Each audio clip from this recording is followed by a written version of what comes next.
So the event we've got now is just a bit of fun, really. It's something in the middle of the day.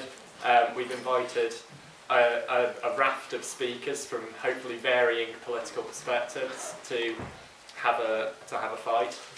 On your far right over there, symbolically, we have Chris James of Conservative Future. Next to him we have Jonathan Ward of Liberal Democrat Students, Riek Chowdhury, Labour Students, Bryn Goff, Student Broad Left, and we have an intriguing academic perspective from esteemed Dr. Emma Foster. So just to get things going, I'm going to throw in the first question and then I'll shut up. So, socialist lunatic Jean-Luc Mélenchon stood in the recent French elections with a policy of a 100% tax on all earnings over €300,000.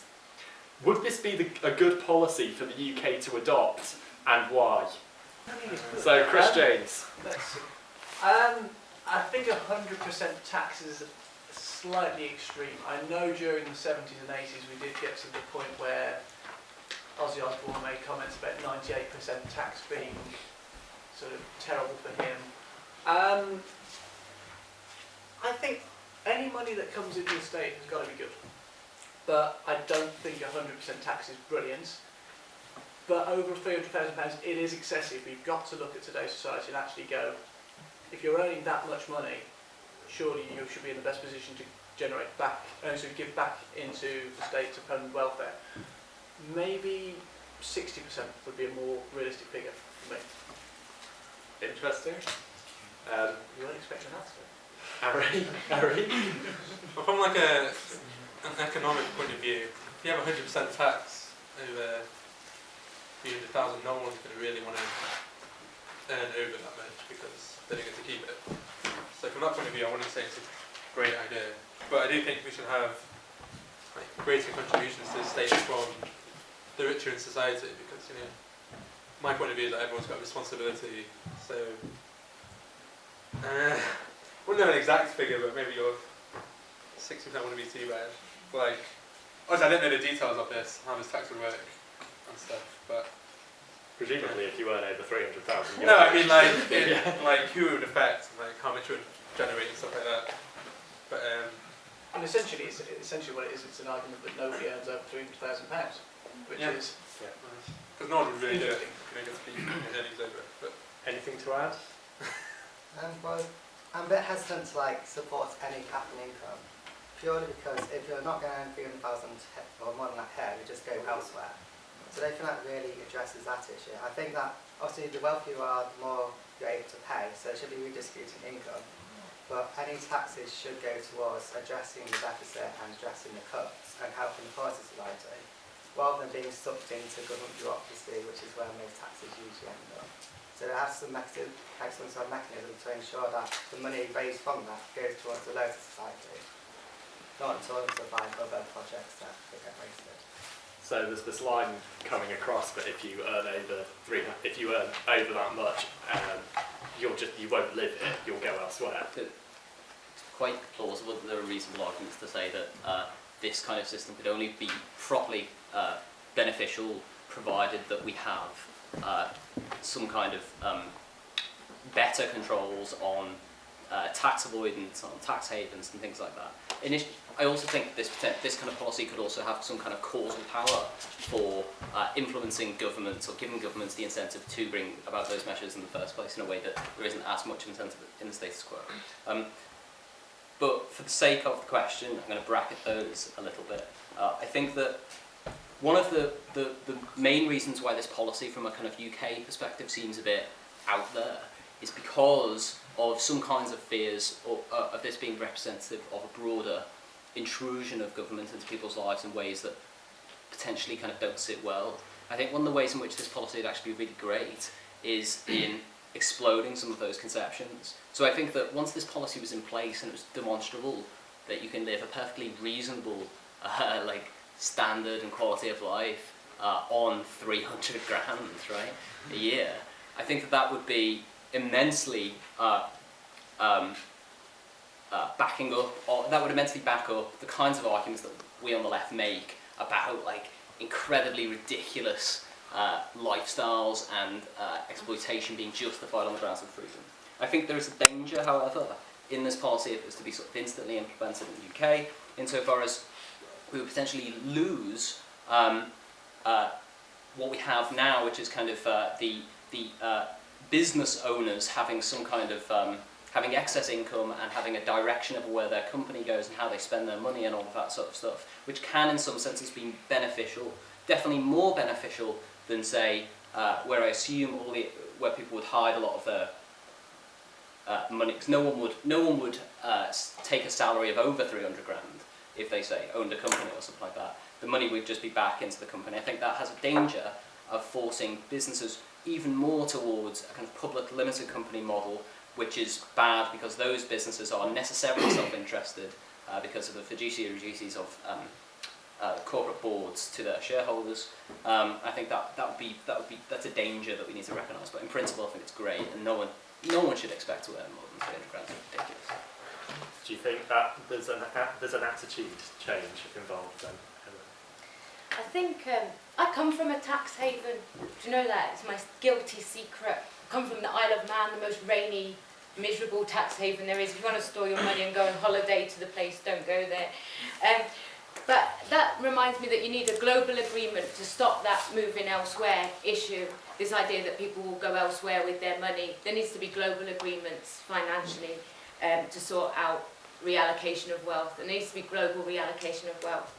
And not knowing the ins and outs of it because I'm a gender specialist, the one thing that I do know is that there's been theft.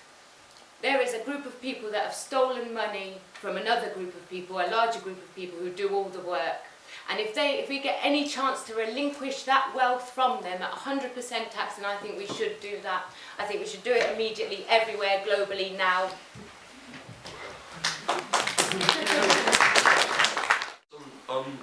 All of your answers kind of related to this kind of fear of like people move away on capital flight, and this feeds into this whole idea of this race to the bottom, and the states are in competition with each other to make their business environment as good as possible for large corporations who will then invest money in such a way that we're effectively being held hostage. So how do you think there's some kind of model of global governance required to kind of combat this and like restore some kind of democratic power over business? Yeah, well, definitely, like, globally, if it's individual countries, it would never work, because countries would say, well, we have 300,000 cap, and everyone will say 400,000, a million, and it's hard to find where the line should be drawn. But if there was some sort of system in place, like a global government system, then yes, that could work, although there's always going to be countries that won't abide by that. So places such as America, biggest economy in the world, will they ever accept a cap on people's income? Well, no, it will never happen. So it's quite hard, and you have to like show that if you're capping people's wealth at the top, then you have to do something to make sure that people at the bottom do benefit, or then the whole system is worthless. So it's not so much a race to the bottom, but more like about bringing the people at the bottom up more to the level of those at the top. Fairness really isn't like fair towards like the population. Like the richest should pay more tax, like, but I'm not sure whether it's always like fair enough to tax them 100% over 300,000, because like I've never been really convinced that they'll move to different countries. Like, I've never really been convinced by that argument, but like I think there needs to be like other avenues you need to look at, and also if you do tax like the rich, they often find other ways to avoid it and not pay it, which is another thing we should really look at. I mean, I'm not gonna lie, I don't know much about the issue, but no, I don't think it's like, I think countries will naturally be competitive against each other, like, but I'm not sure it's like a race to the bottom or anything like that. It's about No, that's a bit. Let me convince you now, Rick. People with money do move. They are most economically mobile. You only need to look at the very underhand way in which Philip Green handles his affairs. The Arcadia Group, where his money and his salary paid through his wife, who lives in Monaco, and therefore it's taxed at French rates as opposed to British rates. which are far lower, and that's why he can do it. Similarly, Lewis Hamilton, another one who moved to Switzerland. Nicholas Anelka, the former Chelsea footballer, moved all his tax affairs to Liechtenstein because they paid 8% tax on his earnings there. So those people who earn more money are far more upwardly mobile in that sense. As regards global governance, I agree with the whole panel in the sense that you're never going to get an agreement. It would be lovely if we could get this agreement, but unfortunately you're never going to get every country in the world to sign up to it. Switzerland are looking at that, just sitting back now with bars of gold around them going, this is lovely, we'll quite happily take that.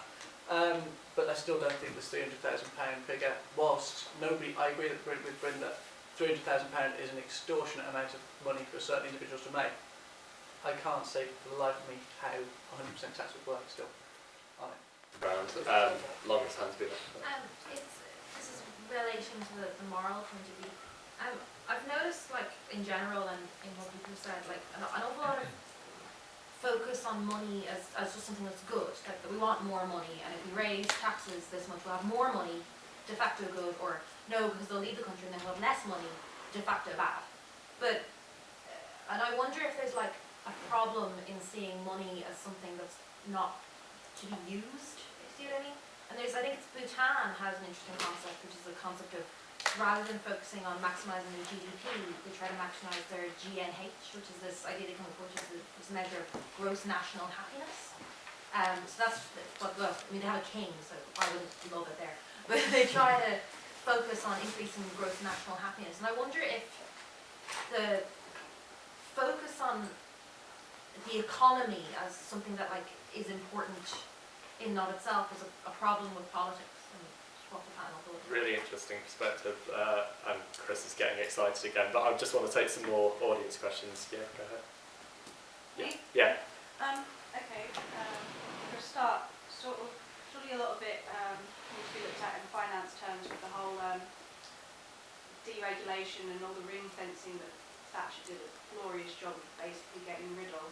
You've sort of got to look at it in that sense, and that maybe, I appreciate what you're saying, that there will be some countries where it's totally, in their best interest to have very wealthy, powerful, successful people just able to essentially screw the system. The concept in Bhutan about national happiness is very similar to something that is obviously a precursor to what Cameron suggested with his general well-being thing as opposed to GDP. And was slated for it in this country because he was told that in no circumstances should you focus on anything other than the country as a whole and being reliant on sort of tax receipts. He was told that you should focus, by his party, he was told that you should focus on this and not think about people's happiness, which is not something I'd agree with. You need to think about the state of the people within the system as well as the system itself. But by the same token, you do need to think about the fact that money, you were saying about money going out bad, de facto, things like that. Money is the thing that pays for welfare at the end of the day. What you've got to try and do is strike the right balance between tax receipts, what you get in and what you put out. And if you tax people far too highly, they are mobile, they will leave the country, and that has a negative impact on what you can afford as a country to provide.